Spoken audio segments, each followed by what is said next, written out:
Ladies and gentlemen, here is a mystery that will tax your powers of deduction. A mystery surrounded with all the thrill, the romance, and glamour of flying the airmail. Imagine yourself in the role of Irene Delroy, clever girl operative of the Department of Justice, detailed to discover who is responsible for the deliberate wrecking of Transamerican Airlines' fastest airmail ships and the subsequent robbing of each plane after the crash. Andy Andrews, pilot of the ill-fated 601, the last ship to crash, has been questioned by Miss Delroy without revealing any important information. Ernest Powers, general manager of the company, has called the board of directors to witness the investigation. Jimmy Gifford, roving newspaper reporter, an old friend of Miss Delroy, whose keen nose for news has sent him to Transamerican Airlines, is also present at the meeting. Mr. Powers' secretary has just opened the door with an important bit of information. Pardon me, Mr. Powers. We just got a call from the ranger station on Twin Peaks. Yes? They've located 601. What? They've located 601, sir, in Devil's Canyon. Good. Now we'll be able to find out whether the bond shipment is missing or not. We'll get the mail out of the wreckage and shoot it ahead on the next eastbound. I don't think you'll be able to do that, sir. Why not? Because the ranger station reported Mr. Fitzgerald found the ship and it said it was completely burned to pieces. Well, there you are, gentlemen. Get that ranger station on the phone for me in a hurry, Maisie. Yes, sir. So Fitzgerald found the ship, huh? Listen, Miss Delroy, if any part of that shipment is missing, that fellow had something to do with it. And just who is this Fitzgerald? The man I fired not over an hour ago, the mechanic who serviced Andrew's ship before it took off tonight. You say you let him go? Yes, not more than an hour ago. May I ask for what reason? For what reason? Listen, it was Fitzgerald's job to see that 601 took the air in top shape. He failed in that responsibility. I let him go. That's all. We're not going to put up with inefficiency around here. We've lost $80,000 worth of airplanes in less than a month.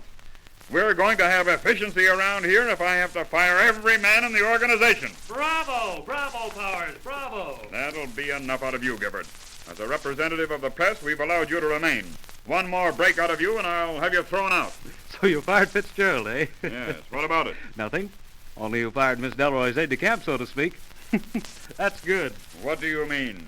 Fitzgerald evidently has been assigned to work with Miss Delroy in unraveling this case. Right, Irene? Well, there's no harm in admitting it now. How did you find that out, Jimmy Gifford? The press moves quicker than the eye. I just sort of put two and two together. Our Washington correspondent wired me that you and Fitz headed south together. I found you, so I figured that Fitz must be somewhere around. You mean that greaseball was... A Department of Justice officer working undercover. Miss Delroy, why wasn't why wasn't this company notified of that fact? We saw fit to keep it undercover at the time, Mr. Powers. You would have been notified in due time. So the Department of Justice is going about putting their men in important positions with this company, That's just about the... Hello? Oh, it's the ranger station. Hello? This is Powers, Transamerican Airlines. The operator tells me that one of our men found our ship in Devil's Canyon. Yes. Is Fitzgerald there? Gone back to the wreckage, huh? Now listen, we're leaving Metropolitan Airport by car in just a few minutes. Don't let anyone in or out of the canyon road. Fitzgerald has gone back to watch the wreckage, Miss Delroy. I suppose we'd better get started. As you say, Mr. Powers. But before we go, there's something I want to get straight with Andrews here. Yes, I believe we were interrupted. Now, listen, Andrews. I'm not saying that you had anything to do with the loss of these ships, however strange it might seem that you were the pilot in charge of each one. But I do say, if you know anything of importance, you'd better spill it right now. I've told you all I know, Powers. The motor was turning up okay when I took off from Metro here. Just 30 minutes out over Devil's Canyon, it cut on me clean as a whistle. You know that country out there as well as I do. I'd have been a fool to stay with the ship over that country. The weather was bad, and I didn't have any too much altitude anyway. So I dumped the tanks, cut the switches, and bailed out on my chute. Just a minute, Mr. Andrews. You say you dumped the gas tanks and cut your ignition switches before you jumped. Yes, ma'am. We always do that in the event of crash landings. It eliminates the fire hazard. Then how do you account for the fact that the ship has been found completely burned? I've been trying to decide that myself, Miss Delroy. You've a lot of things to worry about, Andrews. What do you mean by that, Powers? Suppose the dump valve stuck. You know those dump valves don't stick, Andrews. I'd say that you were in this thing clear up to your neck. I know you've been hard up for money. I know lots of things that you don't think I know. Listen, Powers, I'll fly your ships for you. I'll fly them in rain and snow, in good weather or in bad weather. but I won't stand for any of your insulting inferences. If I'll you tell gentlemen will refrain from starting a row over a personal matter, we'll try to map out an orderly procedure. May I ask a question, Irene? Do you care to, Jimmy? Doesn't it seem strange to you, Andrews, that all 3 crashes took place at the same spot on your eastbound route? Sure, but that's no reason why Powers has... And don't you think it's strange that the motor should cut out without any warning? What do you mean by that, Gifford? The motor just doesn't quit, Powers. There's bound to be a reason. I don't see what you're getting at. Just calling your attention to the fact that the motor did not stop from the usual causes. Other than that, I have nothing to say. Andrews, do you figure the ship would glide far after you left it? Not far, not over a mile or so. I didn't have much altitude. You landed on the rim of the canyon in your chute, did you not? Yes, ma'am. Well, do you figure the ship had sufficient velocity to carry it into the canyon where Fitzgerald reported finding it? Yes, ma'am, it would. Thank you.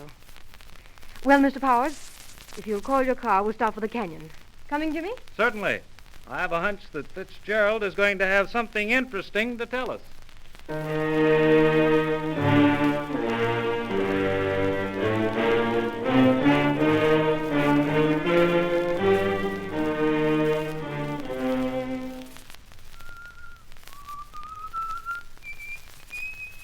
Oh, hello, Miss Delroy. I'd just about given up hope of seeing you and was figured on going back into town. But I thought it best to stay with the wreck until you got here. You did exactly right, Fitz. We don't want anything moved until we've had time for a thorough investigation. Where's the ship? Well, what's left of us just around this bend, ma'am. It's all burned up. Pretty bad crash. Mail pouches were all destroyed. All of which adds to our little mystery. Gifford! I might have knowed it. A little early on this job, ain't you, Newshound? I believe in getting in on the ground floor of things, Sergeant. Anybody been near the plane since you first found it? Not that I know of. Say, who'd you bring with you? Who's that getting out of the car? Why, you should know the gentleman, Fitz. It's Powers, General Manager of Transamerican. You know him, don't you? Yeah. He fired me last night. Guess he figured you weren't so hot as a grease monkey, Sergeant. How long had you been working before you got the gate? Not long. At least not long enough to find out anything. Hey, where'd Delroy go? Probably ahead to inspect the wreckage. Got any ideas on this case? No, not yet. But you mark my words, somebody's wrecking them ships. I know that motor on this ship tonight was okay for the takeoff. Where'd you learn anything about airplane motors, Fitz? Your last job was at the police department. Well, I learned a little about them during the war. That's why the chief put me on this job with Delroy. Hey, it's some job, too, take it from me. What do you know about this fellow Andrews? Oh, the pilot? He's okay as far as I know. Puts the rest of the ships through on schedule. Got a good record, good flyer. Is there any way for Andrews to know when he's carrying securities or bonds? Well, he could have found out, I reckon. Wouldn't be hard to do.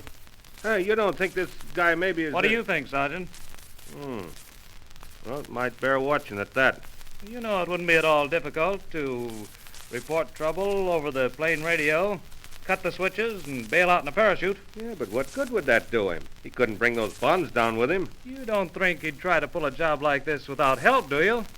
Look, couldn't he cut the switch just before he gets to the canyon here, bail out, and have his accomplice loot the ship after it crashes? Say, maybe that's what he did do.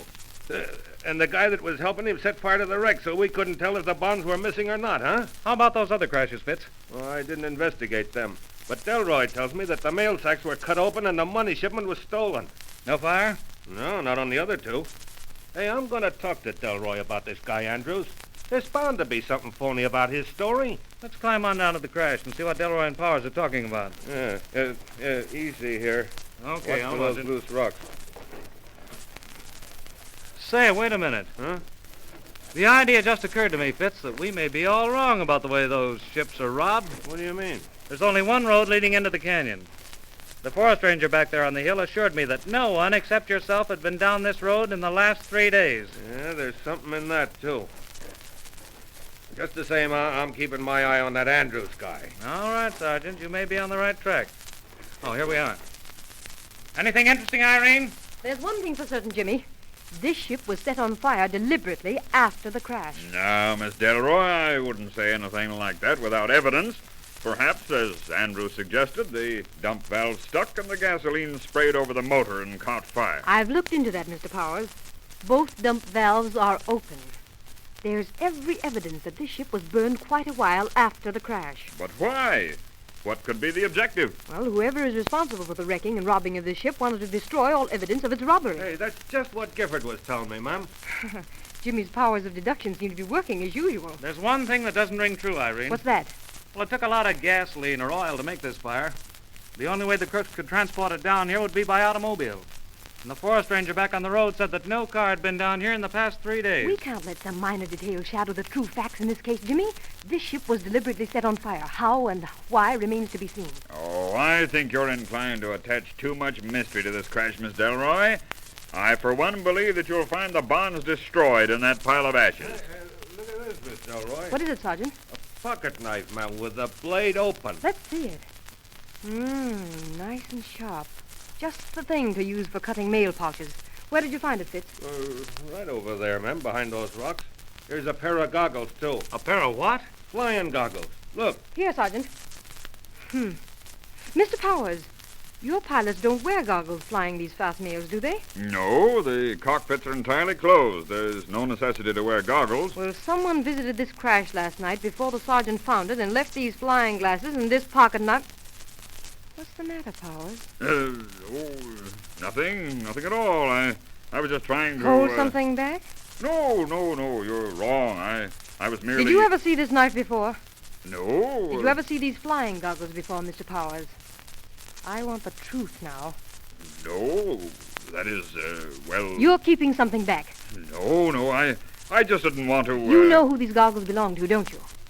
Yes, I've seen them before many times. This is a serious matter, Powers. Who owns these goggles? Those goggles belong to the pilot who bailed out of this ship just before it crashed, Andrews.